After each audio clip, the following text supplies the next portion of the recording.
न शोर न हंगामा, बात होगी खबर की, बात पते की करेंगे शाम 7 बजे। नमस्कार, मैं हूं आपके साथ प्रणय उपाध्याय। सबसे पहले नजर टॉप 4 पर।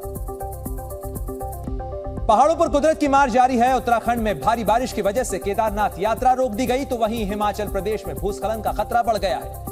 प्रेमी के लिए पाकिस्तान से हिंदुस्तान पहुंची सीमा हैदर ने प्रधानमंत्री नरेंद्र मोदी और यूपी के सीएम योगी आदित्यनाथ से उसे वापस न भेजने की गुहार लगाई है।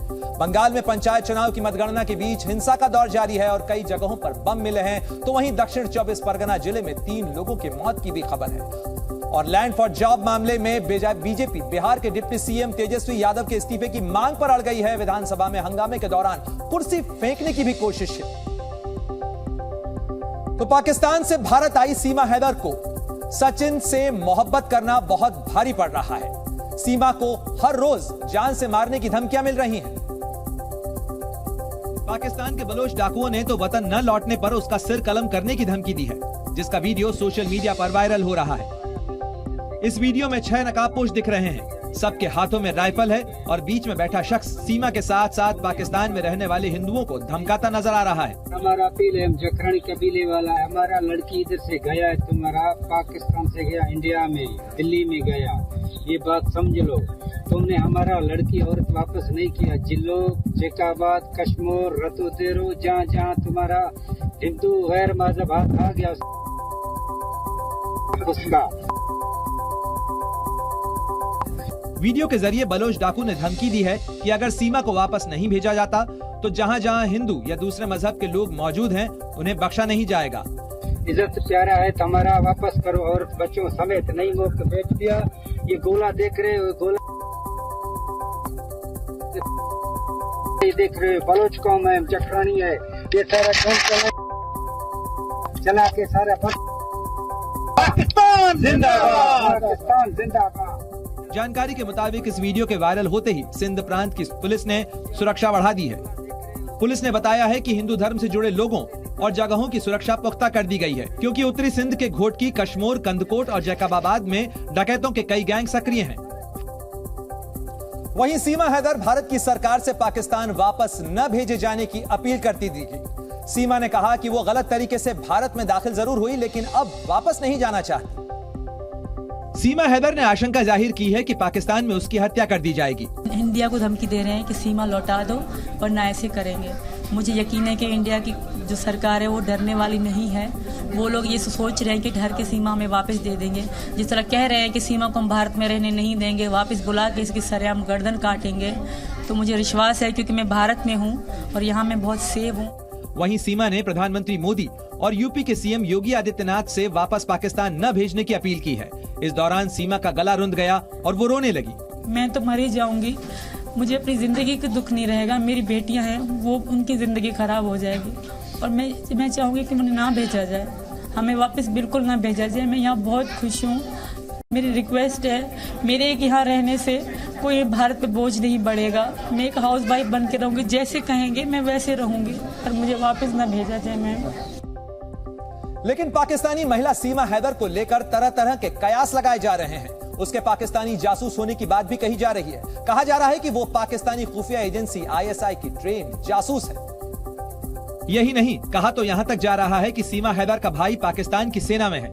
लेकिन सीमा न सिर्फ जासूसी के आरोपों से इनकार कर रही है, बल्कि ये भी कह रही है कि वो अपने भाई के संपर्क में नहीं है। पहली बात तो मेरे भाई से मेरा कोई वास्ता नहीं है, कोई ताल्लुक नहीं है। और रही बात जो कह रहे हैं जासूसी की, तो वो क्लियर हो जाएगा। मुझे भरोसा है यहाँ की सरकार पे, वो सच सामने ला के दिखाएंगे। मेरा मकसद मेरा प्यार था, इसके अलावा कुछ भी नहीं था। अगर मैं जासूस होती तो मैं पहले चली आती, जब मैं अकेली आई थी। अपनी छोटी बेटियों को ना ले आती, अपने बेटे को ना ले आती।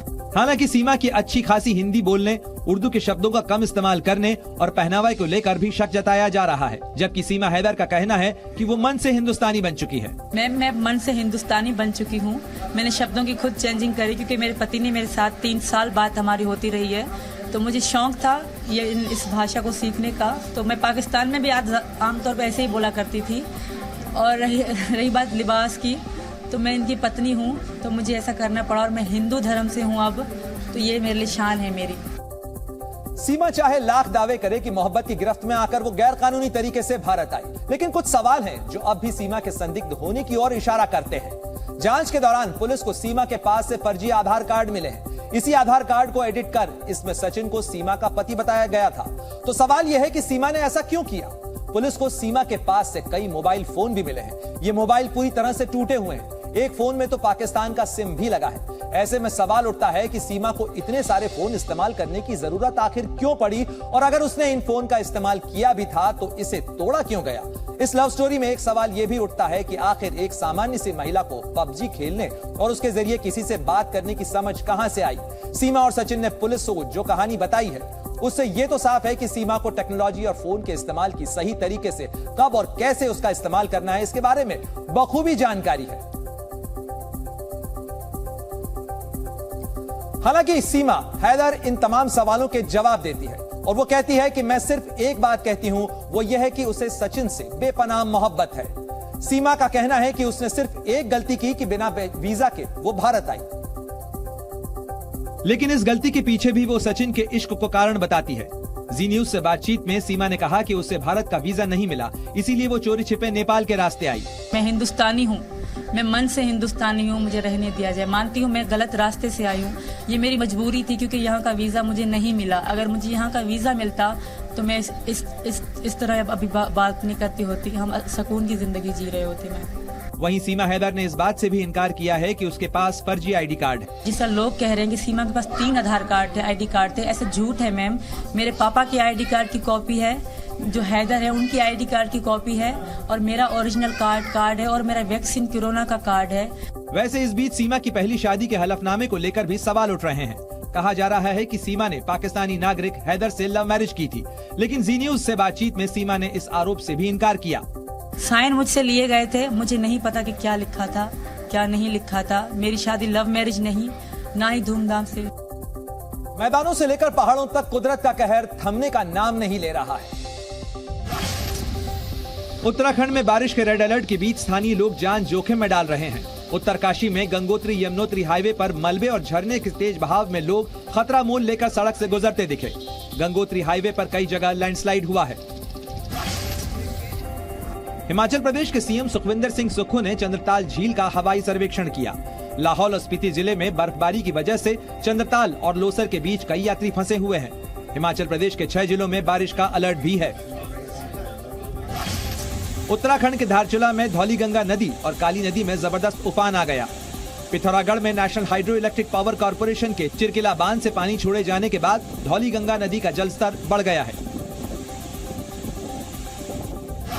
यमुना नदी के बढ़ते जलस्तर की वजह से दिल्ली में बाढ़ का खतरा मंडरा रहा है। दिल्ली सरकार के मंत्री सौरभ भारद्वाज ने यमुना के जलस्तर और निचले इलाके के हालात का जायजा लिया। दिल्ली में यमुना के जलस्तर का बीते 45 साल का रिकॉर्ड टूट गया है। हिमाचल प्रदेश में कई दिनों की बारिश के बाद आसमान कुछ साफ हुआ तो तबाही का मंजर दिखाई दिया। राज्य के कई जिलों में आ रही तस्वीरें बता रही हैं कि कुदरत ने किस तरह से जनजीवन को प्रभावित किया है। राज्यों में राहत और बचाव का काम तेजी से किया जा रहा है, फिर भी हजारों पर्यटक बाढ़ में फंसे हुए हैं। मूसलाधार बारिश के कारण अब तक 1000 करोड़ रुपए से ज्यादा के नुकसान का अनुमान जताया जा रहा है। राज्य के सबसे बड़े पर्यटन स्थल मनाली में बारिश के बाद तबाही का मंजर साफ नजर आया। ड्रोन कैमरे से ली गई तस्वीरें बता रही हैं कि सैलाब किस तरह सब कुछ बहा ले गया। सैलाब में लोगों के आशियाने बह गए और करोड़ों रुपए की संपत्ति को नुकसान पहुंचा। ये तस्वीरें मनाली से करीब 10 किलोमीटर पहले की हैं, जहां पर पूरी सड़क धंस गई। यहाँ ब्यास नदी चंडीगढ़ मनाली हाईवे का करीब 100 मीटर हिस्सा बहा ले गई। इस कारण चंडीगढ़ मनाली हाईवे मनाली से मंडी तक बंद हो गया। दरअसल पहाड़ में रिकॉर्ड बारिश के बाद ब्यास नदी ने विकराल रूप ले लिया था। इस कारण मनाली चंडीगढ़ हाईवे कई जगह से टूट गया है। नुकसान इतना ज्यादा हुआ है कि इस हाईवे को फिर से बहाल करने में प्रशासन को कई हफ्ते का वक्त लग सकता है। हिमाचल प्रदेश के मंडी में भी ब्यास नदी ने जमकर तबाही मचाई। यहां पर नदी का पानी हाईवे पर बहने लगा था और अचानक आई बाढ़ ने कई इमारतों को नुकसान पहुंचाया था। बादलों का सितम रुका तो तबाही की तस्वीरें सामने आई। तेज बारिश के बाद सैलाब ने ऐसा कहर ढाया कि यहां पर कई मकान खंडहर में तब्दील हो गए। कुछ इमारतें जमींदोज हो गईं, तो कुछ की नींव कमजोर हो गई। कुदरत के इस कहर के बीच पंचवक्त्र मंदिर चट्टान की तरह खड़ा रहा। करीब 300 साल पुराना ये मंदिर व्यास नदी के रौद्र रूप में करीब डूब गया था। व्यास नदी ने इतना विकराल रूप ले लिया था कि मंदिर का केवल ऊपरी सिरा ही नजर आ रहा था। सैलाब में पास ही बना पुल तो बह गया, लेकिन बाढ़ का पानी उतरा तो ये मंदिर बिल्कुल सुरक्षित नजर आया। ये पूरा मंदिर डूब गया था, लेकिन कहते हैं ना कि कुदरत और भगवान का करिश्मा जो है वो उसके आगे ऊपर कुछ नहीं है। तो मंदिर के अंदर यहाँ पूजा होती है, ये बच गया। जिस तरह से था लोगों को उम्मीद नहीं थी, और बहुत पुराना ASI के जो है वो अंडर आता है ये मंदिर। अब ये देखिए ब्रिज का हाल दिखा देते हैं आपको। ये ब्रिज है जो टूटा था, जिसकी तस्वीरें आई थी और बहुत सारे लोग आसपास थे। 16वीं शताब्दी में बने इस मंदिर की काफी मान्यता है। सैलाब के बीच ये मंदिर पूरी तरह सुरक्षित रहा, सिर्फ इसके आसपास की रेलिंग और फर्श को ही नुकसान पहुंचा। पंचवक्त्र मंदिर की तस्वीरों ने दरअसल केदारनाथ धाम में आई त्रासदी की तस्वीरें याद दिला दी। 10 साल पहले मंदाकिनी नदी के विकराल रूप लेने पर भी केदारनाथ मंदिर सुरक्षित रहा था। कुछ ऐसा ही चमत्कार छोटी काशी कहे जाने वाले मंडी में व्यास नदी के किनारे बने पंचवक्त्र मंदिर में हुआ। केदारनाथ मंदिर की तरह ये मंदिर भी पानी की तेज लहरों में डटा रहा। नदी का पानी उतरा तो मंदिर के अंदर रेत ही रेत नजर आई। मंदिर में मौजूद मूर्तियां और 7 फीट के नंदी की मूर्ति रेत में दब गई, जिन्हें अब साफ किया जा रहा है। ये देखिए नंदी भगवान का जो है वो पूरी प्रतिमा यहाँ पे, ये कल यहाँ से जो है पूरी रेत निकाली गई, तब ये प्रतिमा जो है वो पूरी दिखाई दे रही है आपको। तो यहाँ पर पंच मुखी शिव भगवान की जो है वो पूजा की जाती है। ये आपको पूरा दिखा रहे हैं किस तरह से भर चुका है। करीब 300 साल पुराना पंचवक्त्र महादेव मंदिर सुकेती और ब्यास नदी के संगम पर बना है। हर मॉनसून सीजन में इस मंदिर के पास नदी का पानी भर जाता है, लेकिन ये पूरी तरह कभी नहीं डूबा। इसीलिए भक्त सैलाब के बीच मंदिर के अडिग रहने को किसी चमत्कार से कम नहीं मान रहे। मंडी जिले के थुनाग बाजार में आए फ्लैश फ्लड की तस्वीरें भी काफी वायरल हुई थी। 3 दिन पहले यहाँ पर सैलाब अपने साथ बड़े बड़े पत्थर, पेड़, लकड़ियां बहा कर लाया था, जिसके बाद इस इलाके में भारी तबाही मची थी। सैलाब की चपेट में आने के बाद कई इमारतें धराशायी हो गई थी। हालांकि गनीमत ये थी कि वक्त रहते पूरा इलाका खाली करा लिया गया था, मगर दुकानों और मकानों को काफी नुकसान पहुंचा था। जी मीडिया की टीम आज जब इस इलाके में पहुंची तो तबाही का मंजर साफ दिखाई दिया। हर तरफ मलबा ही मलबा नजर आया। प्रशासन की टीम मौके पर मुस्तैद दिखी, लेकिन अब भी यहाँ 10 से 20 फीट तक मलबा मौजूद है, जिसे हटाने में लंबा वक्त लग सकता है। JCB मशीन से क्लियर हो रहा है सारा मलबा, और उसके बाद यहाँ ये पूरी रोड को क्लियर किया जाएगा। अभी देखिए कि काफी सारे घरों को जो है वो नुकसान पहुंचा है। पूरा घर आपको दिखा रहे हैं टूट चुका है, पूरी तरह से क्षतिग्रस्त हो चुका है। फिलहाल प्रशासनिक अमला पूरे इलाके को साफ करने की कोशिश में जुटा है। हालांकि इस काम को पूरा करने में 1 सप्ताह से ज्यादा का वक्त लग सकता है। और देखिए हिमाचल प्रदेश ही नहीं, उत्तराखंड में भी कुदरत जमकर तबाही मचा रही है। लगातार हो रही बारिश के बाद सभी नदी नाले उफान पर हैं। राज्य के कई इलाके बाढ़ में डूब गए हैं और यातायात बुरी तरह से प्रभावित हुआ है। आसमान से आफत ऐसी बरसी कि गंगोत्री यमुनोत्री राजमार्ग को भी बंद करना पड़ा। दरअसल गंगोत्री राष्ट्रीय राजमार्ग पर धराली में खीर गंगा के उफान पर आने से सड़क बह गई, जिसके बाद सैलाब सब कुछ बहाकर ले जाने को आमादा दिखा। इस दौरान लोग जान हथेली पर लेकर सड़क पार करते नजर आए। कई बार तो ऐसा लगा कि तेज बहाव में गाड़ियां संतुलन खो बैठेंगी। हालांकि गनीमत ये रही कि गाड़ियां एक के बाद एक सैलाब को पार करती रही। दरअसल मूसलाधार बारिश के बाद जिले के कई गांवों का संपर्क टूट गया है।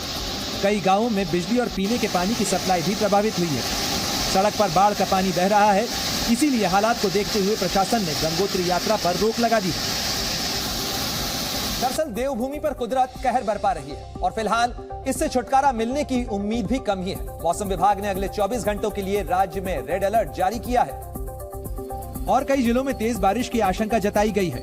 पिछले 24 घंटों में हुई मूसलाधार बारिश के बाद हरिद्वार का लक्सर शहर भी पानी में डूब गया। इस दौरान लक्सर हरिद्वार स्टेट हाईवे पर 4 फीट तक पानी भर गया।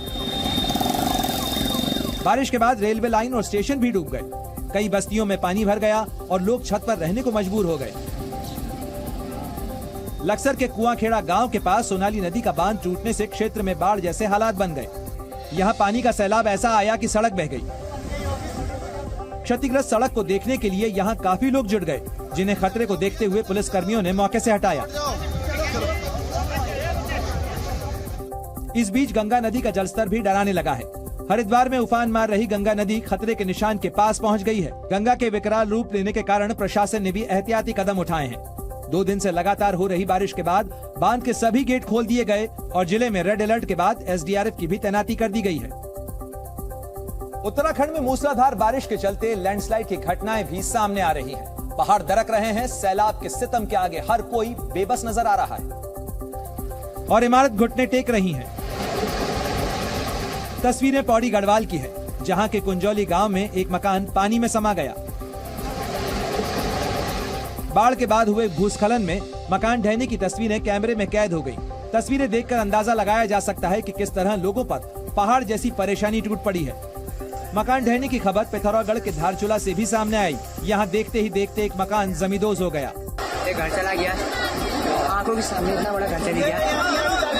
ये देखो, आंखों के सामने पूरा घर गया। राहत की बात ये रही कि खतरे को देखते हुए प्रशासन ने पहले ही इस घर को खाली करा लिया था। पिथौरागढ़ के ही धारचूला से आ रही एक और तस्वीर भी डरा रही है। दरअसल यहां लगातार हो रही बारिश के बाद एनएचपीसी के चिरकिला डैम से पानी छोड़ा गया और जिसके बाद पानी की ऊंची ऊंची लहरें उठती हुई नजर आई। ऐसा लग रहा था जैसे समुद्र की लहरें उफान मार रही। बांध से पानी छोड़े जाने के बाद धौली और काली नदी का जलस्तर बढ़ गया है और इलाके में बाढ़ का खतरा मंडराने लगा है।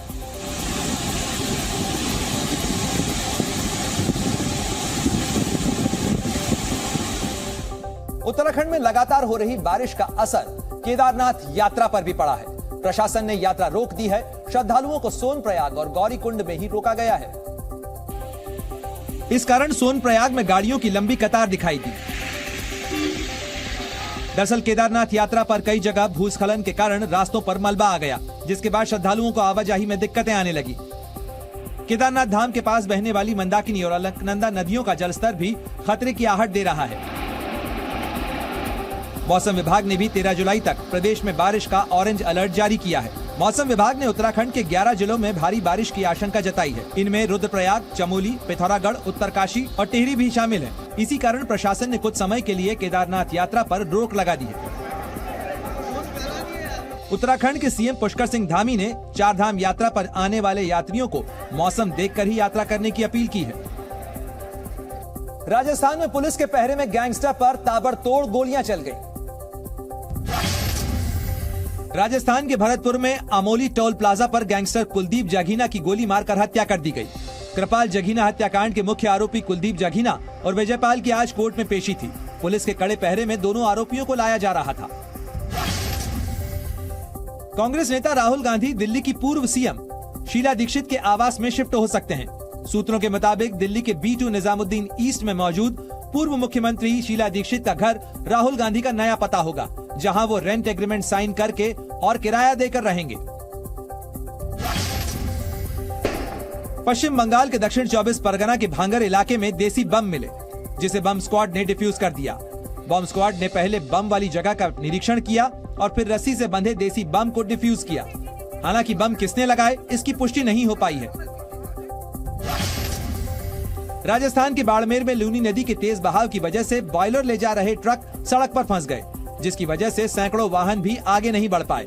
गुजरात के मुंद्रा पोर्ट से 10 से ज्यादा बॉयलर पचपदरा रिफाइनरी ले जाए जा रहे थे। रिकॉर्ड तोड़ बारिश के बाद वही हुआ जिसका अंदेशा था। दिल्ली में यमुना का जलस्तर 45 साल के रिकॉर्ड तोड़कर पार कर गया, जिसका अनुमान सुबह से ही लगाया जा रहा था। और दोपहर होते होते यमुना का पानी 1978 के 207.49 मीटर के स्तर को पार कर 207.55 मीटर पर पहुंच गया। पानी ने 45 साल का रिकॉर्ड तोड़ा तो गूंज उसके धार और रफ्तार में साफ साफ सुनाई पड़ी। और चौकन्नी दिल्ली सरकार के मंत्री यमुना के मिजाज की टोह लेने कश्मीरी गेट पर उसके किनारे पहुंच गए। जितने भी नाले दिल्ली के अंदर आ रहे हैं, उनके जो बराज थे वो अभी बंद कर दिए गए हैं, ताकि जो नालों से जो है उल्टा फ्लो जो है शहरों के अंदर ना जाए। हालांकि बारिश के मौसम में दिल्ली में नदी जैसी दिखने वाली यमुना हर जगह खतरे के निशान को पार करती दिखी, भले ही वो पुराने लोहे के पुल की जगह हो या कोई और। इसकी एक वजह खतरे की आहट को भांपकर ओखला बैराज के सभी फाटकों को खोलने का फैसला करना भी रहा, जिसकी जरूरत थी। बारिश के साथ ही हरियाणा से छोड़े गए पानी का यमुना में पहुंचने के बाद असर देश की राजधानी दिल्ली पर दिखना ही था। बीते 2 दिनों की तुलना में आज यमुना का पानी ज्यादा तेजी से बढ़ा। और ऐसा होने पर यमुना खादर जैसे निचले इलाकों को जलमग्न होने में देर नहीं लगी। फिर तो जिस जगह गांव हुआ करता था वहां की सैकड़ों झुग्गियों ने जल समाधि ले ली। जो पूरा गांव है वो तो नजर ही नहीं आ रहा, 2-4 झुग्गियां नजर आ रही हैं। हाँ बिल्कुल, सब डूब चुका है। राहत की बात ये रही कि सरकार और प्रशासन ने अंदेशों को वक्त रहते भांप लिया और यहाँ रहने वाले करीब 27,000 लोगों को सुरक्षित स्थानों पर राहत शिविरों में पहुँचा दिया गया। हालांकि बुराड़ी, सोनिया विहार और अलीपुर के निचले इलाकों में चेतावनी के बावजूद कुछ लोग पानी में फंस गए, जिन्हें बचाव दल ने नाव के जरिए सुरक्षित स्थानों पर पहुँचाया। यही नहीं, कुछ लोग जो पानी बढ़ने पर छत पर रहने को मजबूर थे, उन्हें भी सुरक्षित निकाल लिया गया। दिल्ली में यमुना के जलस्तर ने भले ही बीते करीब 4.5 दशक का रिकॉर्ड तोड़ दिया हो, लेकिन इस मौसम में यमुना में बाढ़ अनहोनी नहीं है। हर साल ऐसे हालात के बावजूद दिल्ली सरकार ने कोई सबक नहीं लिया।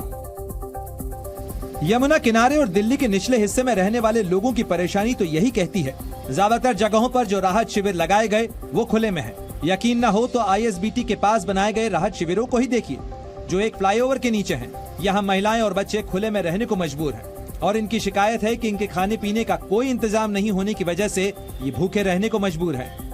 सुबह से भूखा बैठे हैं, खाना पीना कोई बनाना है। कुछ राहत शिविरों का हाल तो इससे भी बुरा दिखा, जो दिल्ली के अलग अलग पुल पर बनाए गए हैं। यहाँ खुद ही लोग धूप और बारिश से बचने का इंतजाम करते नजर आए। दिल्ली में यमुना ने खतरे के निशान को पार किया तो निचले इलाकों और यमुना के तट पर बने कई मंदिर भी इसकी चपेट में आ गए। कश्मीरी गेट इलाके से लेकर वजीराबाद तक का निचला हिस्सा पानी में डूबा नजर आया और जिन जगहों पर पहले गहमागहमी हुआ करती थी वहां आबादी की निशानियां ही दिखी। यही नहीं, वजीराबाद के रामघाट पर बना मंदिर भी पूरी तरह पानी में डूबा दिखा। मंदिर में पानी घुसने की वजह से पूजा पाठ वाली जगह पर सन्नाटा पसरा रहा। इलाके के कई मंदिर पानी में घिरे दिखे। रामघाट इलाके के जलमग्न होने से वहां के लोग सड़क पर जानमाल लेकर रहने को मजबूर दिखे। कुछ ऐसी ही तस्वीरें दिल्ली के कश्मीरी गेट बस अड्डे के पास भी नजर आईं। यहाँ पातालेश्वर हनुमान मंदिर में पानी घुस गया। यमुना से 200 मीटर दूर बने इस मंदिर में भगवान शिव की प्रतिमा पूरी तरह पानी में डूब गई। दिल्ली में यमुना में पानी बढ़ने का सबसे ज्यादा असर यमुना बाजार इलाके में दिखा। वैसे ये इलाका पानी में बढ़ने के बाद यमुना बाजार का ये जो इलाका था इसकी चपेट में आता ही है, लेकिन इस बार यहाँ रहने वालों की स्थिति बेहद दयनीय नजर आई। यमुना बाजार का पूरा इलाका जलमग्न दिखा। पानी बढ़ जाने की वजह से कुछ परिवार छतों पर शरण लेने को मजबूर दिखे तो कुछ लोग पास ही बनाए गए राहत शिविर में सामान के साथ चले गए। कुछ लोग घरों में पड़े जरूरी सामान को नाव की मदद से बाहर ले जाने की कोशिश करते दिखे। कुछ ऐसी ही तस्वीर दिल्ली के जैतपुर इलाके में भी नजर आई, जहां विश्वकर्मा कॉलोनी पानी में डूब गई। कुछ इसी तरह जगतपुरी इलाके में खेत खलिहान से लेकर श्मशान घाट तक पानी में डूबे दिखे। बाढ़ और बारिश का असर हरियाणा के गृह मंत्री अनिल विज के घर पर भी नजर आया। उनका घर पानी में डूब गया। उनके घर में 3 से 4 फीट तक पानी भर गया और जो तस्वीरें सामने आई उसमें गृह मंत्री अनिल विज का घर पानी में डूबा नजर आया। घर में अंदर तक पानी भर गया था। इससे पहले बुधवार को जब गृह मंत्री अनिल विज के घर पर पानी भरना शुरू हुआ तो उन्होंने NDRF की टीम बुला ली थी और फिर नाव में बैठाकर उन्हें पानी से सुरक्षित बाहर निकाला गया। आज हालात और ज्यादा खराब दिखे क्योंकि पानी लगातार बढ़ता जा रहा है। देश के तमाम राज्यों के साथ साथ हरियाणा में भी इस वक्त बाढ़ ने तबाही मचा रखी है। हजारों लोगों का जनजीवन अस्त व्यस्त है। इसी बीच मुख्यमंत्री मनोहर लाल ने बाढ़ प्रभावित क्षेत्रों का हवाई सर्वेक्षण किया। सीएम ने हेलीकॉप्टर में बैठकर तबाही का मंजर देखा और अधिकारियों को राहत बचाव के सख्त निर्देश भी दिए। मध्य प्रदेश के श्योपुर में कूनो नेशनल पार्क में मंगलवार को एक और चीते की मौत हो गई। जानकारी के मुताबिक कूनो नेशनल पार्क में बाड़ा नंबर 6 में रखे गए तेजस नाम के चीते की मंगलवार दोपहर मौत हो गई। दम तोड़ने वाले चीते को इसी साल फरवरी में दक्षिण अफ्रीका से भारत लाया गया था। नेशनल पार्क के कर्मचारियों के मुताबिक चीता तेजस उनको घायल अवस्था में मिला था। बताया जा रहा है कि तेजस की गर्दन के ऊपरी हिस्से में गंभीर चोट के निशान थे। जानकारी मिलते ही डॉक्टरों ने तेजस का इलाज शुरू कर दिया, लेकिन उसने दम तोड़ दिया। बीते 4 महीनों में कूनो नेशनल पार्क में अब तक 4 चीतों और 3 शावकों की मौत हो चुकी है और अब यहाँ 16 चीते और सिर्फ 1 शावक बचा है। नामीबिया से 8 और दक्षिण अफ्रीका से 12 चीतों को लाकर कूनो नेशनल पार्क में रखा गया था, जबकि एक मादा चीते ने कूनो नेशनल पार्क में 4 शावकों को जन्म दिया था, जिनमें 3 की अब तक मौत हो चुकी है। आज उत्तर कोरिया ने अमेरिका के जासूसी विमानों का जवाब बैलिस्टिक मिसाइल दाग कर दिया। उत्तर कोरिया ने आज एक बैलिस्टिक मिसाइल लॉन्च की। दक्षिण कोरिया ने पुष्टि करते हुए कहा कि उत्तर कोरिया ने अपने पूर्वी तट से जापान की तरफ एक लॉन्ग रेंज बैलिस्टिक मिसाइल दागी है। जापान ने इसे अपने क्षेत्र की शांति और सुरक्षा के लिए खतरा बताया है। दक्षिण पश्चिम आइसलैंड में लगातार तीसरे दिन ज्वालामुखी से लावा और गैस निकल रही है। बीते 2 साल में आइसलैंड का ये ज्वालामुखी 2 बार फट चुका है, लेकिन इससे किसी भी तरह का नुकसान नहीं हुआ है। मेक्सिको के तोलुका में नकाबपोश बंदूकधारियों ने एक बाजार में आग लगा दी, जिसमें 9 लोगों की मौत हो गई। हमलावरों ने बाजार में पहले गोलीबारी की और फिर आग लगाने से पहले बाजार के एक हिस्से में ज्वलनशील पदार्थ भी छिड़का। अमेरिका के कैलिफोर्निया की मिड वैली में झाड़ियों में सुलगी आग इतनी भड़क गई कि कई इमारतें और गाड़ियां तबाह हो गए। मौके से आग की ऊंची लपटें और धुएं का गुबार उठता दिखा। हालांकि आग लगने की वजह का अभी तक पता नहीं चल पाया है। दक्षिण अमेरिकी देश बोलाविया के एक नेशनल पार्क के जंगलों में आग लग गई है। जंगलों की यह आग अभी तक 4000 हेक्टेयर जमीन को जलाकर राख कर चुकी है। बात पते की में अब चर्चा पश्चिम बंगाल की, जहां पंचायत चुनाव खत्म हो चुका है और ममता बनर्जी ने छप्पर फाड़ जीत हासिल की है, लेकिन वहां हिंसा थमने का नाम नहीं ले रही है। बीती रात दक्षिण 24 परगना के भांगौर में दोबारा काउंटिंग की मांग को लेकर हुई हिंसा में 3 लोगों की मौत हो गई। शुरुआत भांगर के इलाके के कठियामल स्कूल से शुरू हुई, जहां वोटों की गिनती हो रही थी।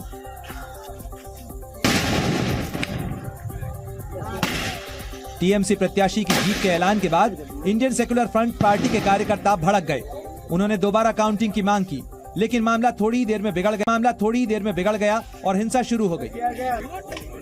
आईएसएफ कार्यकर्ताओं पर आरोप है कि उन्होंने सुरक्षा बलों पर भी बम फेंके। पुलिस ने भीड़ को काबू करने के लिए आंसू गैस के गोले छोड़े।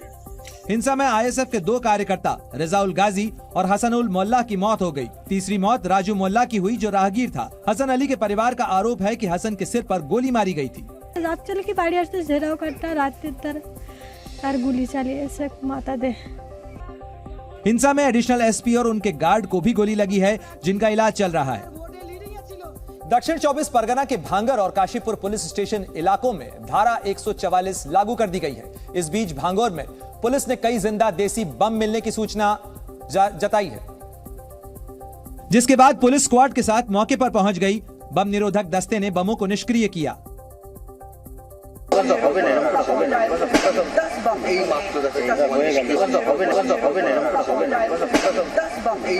हम आपको तस्वीरों में दिखा रहे, देखिए यहाँ पर स्कोप किस तरह यहाँ पर डिफ्यूज किया जा रहा है और जितने भी बम सुबह से रेड्स में और सैनिटाइजेशन के दौरान बरामद हुए थे, कुछ इसी तरह से उन्हें डिफ्यूज किया जाएगा। पूरे इलाके में अभी भी तनाव बना हुआ है। पूरे इलाके में सन्नाटा पसरा हुआ है।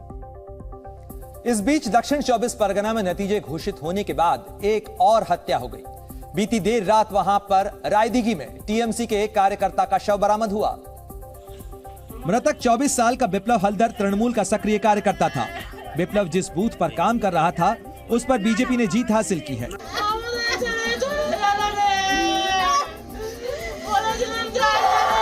नतीजों के बाद से ही आरोप है कि उसे धमकियां मिल रही थी। उधर पूर्वी मिदनापुर के पोटाशपुरा में बीजेपी की महिला प्रत्याशी के घर पर तोड़फोड़ और लूटपाट की गई। टीएमसी कार्यकर्ताओं ने आधी रात के बाद घर में घुसकर हमला किया। वहीं बीरभूम में 2 वोट से हारने के बाद बीजेपी प्रत्याशी लापता है। बेटे ने पुलिस से गुमशुदगी की रिपोर्ट दर्ज कराई। कुछ देर पहले ममता बनर्जी ने प्रेस कॉन्फ्रेंस की और उन्होंने बीजेपी पर बंगाल को बदनाम करने का आरोप लगाते हुए भांगौर में हुई हिंसा पर जवाब दिया। इस दौरान ममता ने जब सवाल किया गया कि सेंट्रल फोर्सेस की तैनाती क्यों नहीं की गई, तो इसके बावजूद क्यों हिंसा हुई, सेंट्रल फोर्सेस ने हिंसा क्यों नहीं रोकी, यह सवाल ममता बनर्जी ने उठाए। 80,000 सेंट्रल फोर्स ছিল, ভাঙরে গন্ডগোল হলো কি করে কালকে রাত্রি বেলায়? ওখানে তো সেন্ট্রাল ফোর্স ছিল। কেন যখন এডিশনাল এসপি কে গুলি করা হয় জিতে গেছিল তৃণমূল? वहीं उत्तरी दिनाजपुर के इस्लामपुर में भी काउंटिंग के दौरान हिंसा हुई। काउंटिंग सेंटर पर भीड़ को तितर-बितर करने के लिए पुलिस को लाठीचार्ज करना पड़ा, जिसमें टीएमसी नेता हमीदुल रहमान गंभीर रूप से घायल हो गए। कई कार्यकर्ताओं को भी मामूली चोटें आईं।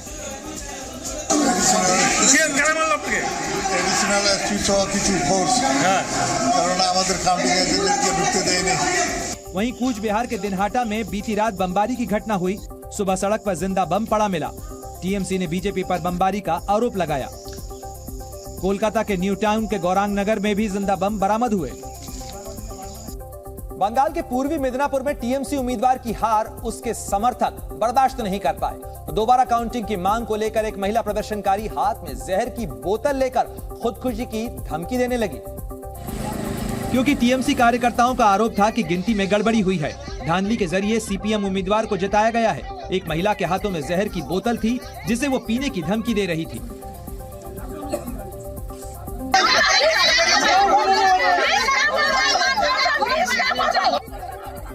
एक अधिकारी ने जब उस महिला के हाथ से बोतल लेनी चाहिए तो उसके बगल में खड़े शख्स ने उसे रोक दिया और वो खुद महिला से बोतल लेकर उसका ढक्कन खोलकर जहर पीने की धमकी देने लगा।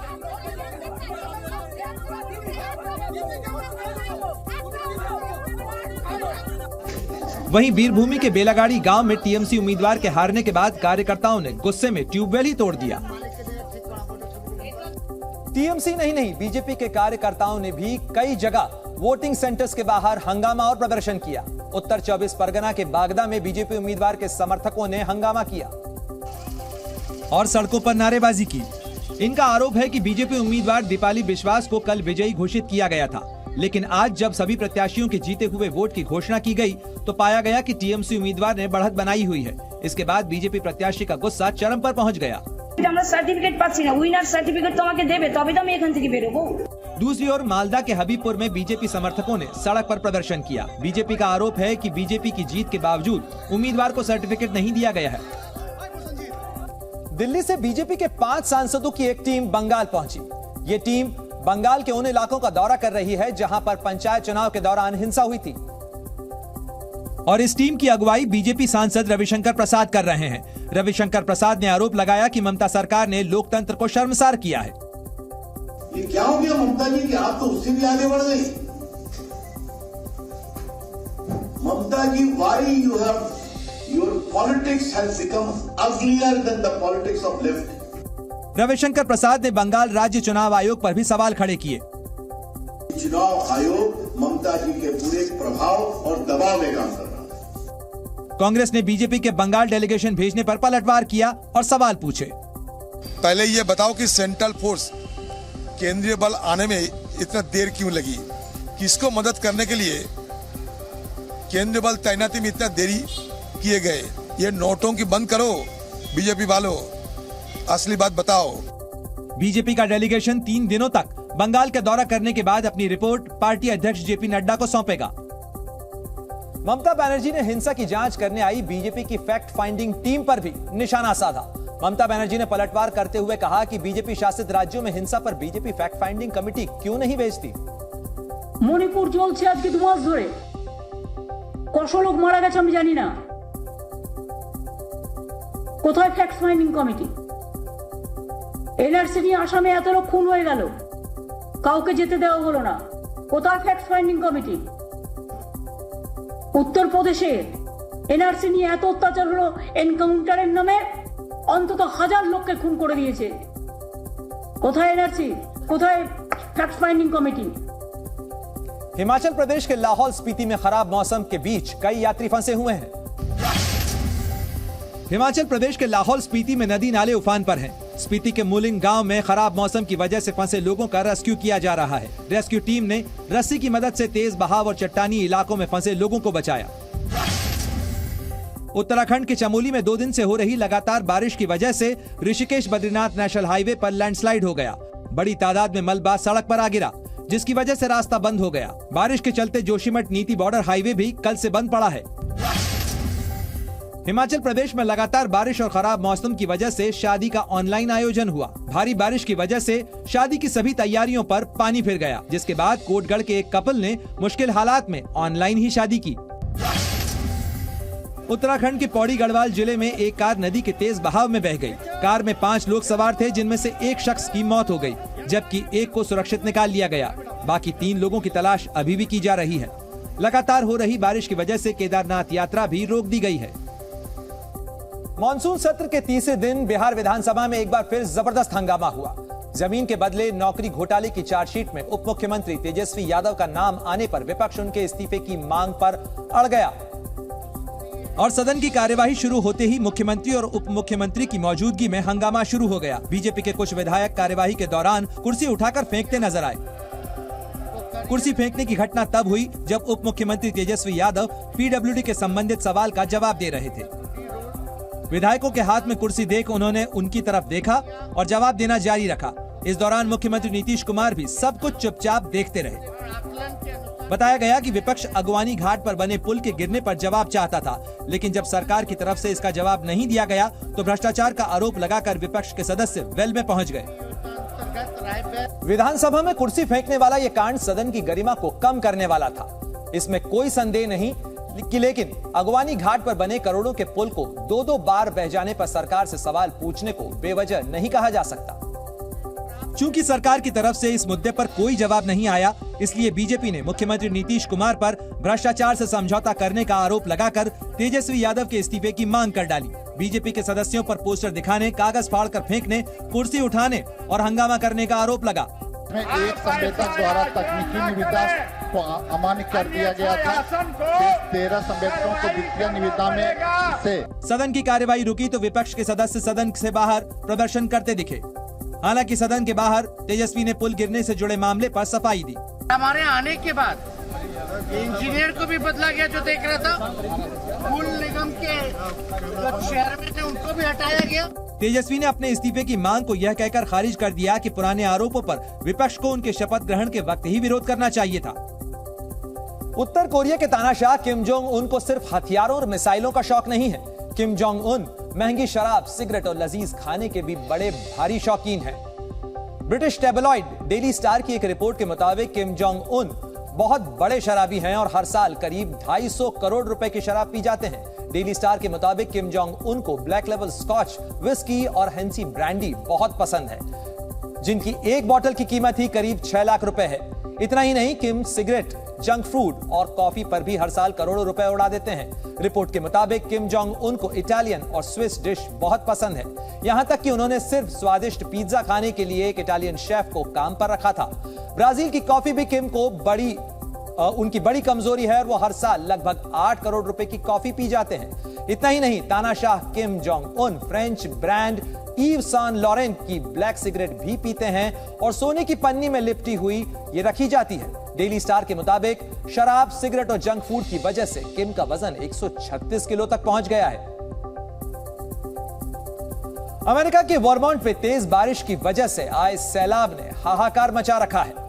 यहां स्थित डैम के ओवरफ्लो होने का खतरा लगातार बढ़ रहा है। राष्ट्रपति जो बाइडेन ने वर्मोंट में इमरजेंसी की घोषणा कर दी है, जबकि वर्मोंट के 8000 लोगों को ऊपरी इलाकों में जाने को कहा गया है, क्योंकि वर्मोंट के ज्यादातर इलाके जलमग्न हो चुके हैं। जहां देखो पानी ही पानी नजर आ रहा है। क्या सड़क, क्या पुल, क्या रेल मार्ग और क्या रिहायशी इलाके, सब के सब पानी में डूबे नजर आ रहे हैं। सैलाब ने लोगों के आशियाने तबाह कर दिए हैं, जबकि गाड़ियों को तिनके की तरह बहा ले गया है। सड़क पर गाड़ियों की जगह नावें चल रही हैं और लोग इस मूसलाधार आफत में पनाह मांग रहे हैं। हालांकि इमरजेंसी सर्विस ने अब तक 117 लोगों को रेस्क्यू किया है, जबकि वर्मोंट नेशनल गार्ड के हेलीकॉप्टर लगातार गश्त लगा रहे हैं ताकि बाढ़ में फंसे लोगों को बचाया जा सके। न्यूयॉर्क से करीब 450 किलोमीटर दूर मौजूद वर्मोंट का नक्शा ही बदल गया है। जहां पहले हरियाली हुआ करती थी, अब वहां बाढ़ के पानी ने कब्जा जमा लिया है। ड्रोन से ली गई तस्वीरों से पता चलता है कि तबाही कितनी बड़ी है। जानकारी के मुताबिक सैलाब की वजह से वर्मोंट की करीब 100 सड़कों को बंद कर दिया गया है, जबकि बाढ़ की वजह से करीब 41,000 करोड़ रुपए के आर्थिक नुकसान की आशंका जताई गई है। वर्मोंट के शहर मोंटिपेलियर में मौसम के मिजाज को देखते हुए आवाजाही पर बैन लगा दिया गया है। इसके अलावा बाढ़ की वजह से पीने के पानी के दूषित होने की आशंका भी जताई गई है। वर्मोंट, लुडलो और मोंटपेलियर में बारिश की वजह से सिर्फ बाढ़ ने ही आतंक नहीं मचा रखा है, बल्कि लैंडस्लाइड और मडस्लाइड भी दहशत का सबब बन रहा है। वर्मोंट के बैरे में भारी बारिश की वजह से पहाड़ का एक हिस्सा अचानक भरभरा कर हाईवे पर आ गया, जिसके साथ मिट्टी, पत्थर और पेड़ भी आ गए। अचानक हुए इस मडस्लाइड से वर्मोंट के हाईवे से गुजर रही गाड़ियों को संभलने का वक्त तक नहीं मिला। कई गाड़ियां इसकी चपेट में आ गईं, कुछ पलट गईं, तो कुछ पहाड़ से आए मलबे के नीचे दब गईं। इस मडस्लाइड की वजह से हाईवे का एक हिस्सा कई घंटों के लिए बंद करना पड़ा, जबकि रेस्क्यू वर्कर्स ने फौरन मौके पर पहुंचकर लोगों की जान बचाई। ग्रेटर नोएडा में बागेश्वर वाले बाबा पंडित धीरेन्द्र कृष्ण शास्त्री के दिव्य दरबार में आज श्रद्धालुओं की भारी भीड़ उमड़ी। यहां बागेश्वर धाम के पीठाधीश्वर धीरेन्द्र शास्त्री की कथा सुनने के लिए बड़ी संख्या में लोग पहुंचे, जिससे पंडाल में अफरा तफरी का माहौल रहा। गर्मी की वजह से कथा सुनने आए 8 लोग भारी भीड़ में बेहोश हो गए, जिन्हें तुरंत एम्बुलेंस के जरिए अस्पताल पहुंचाया गया। फिलहाल सभी श्रद्धालुओं की तबीयत ठीक बताई जा रही है।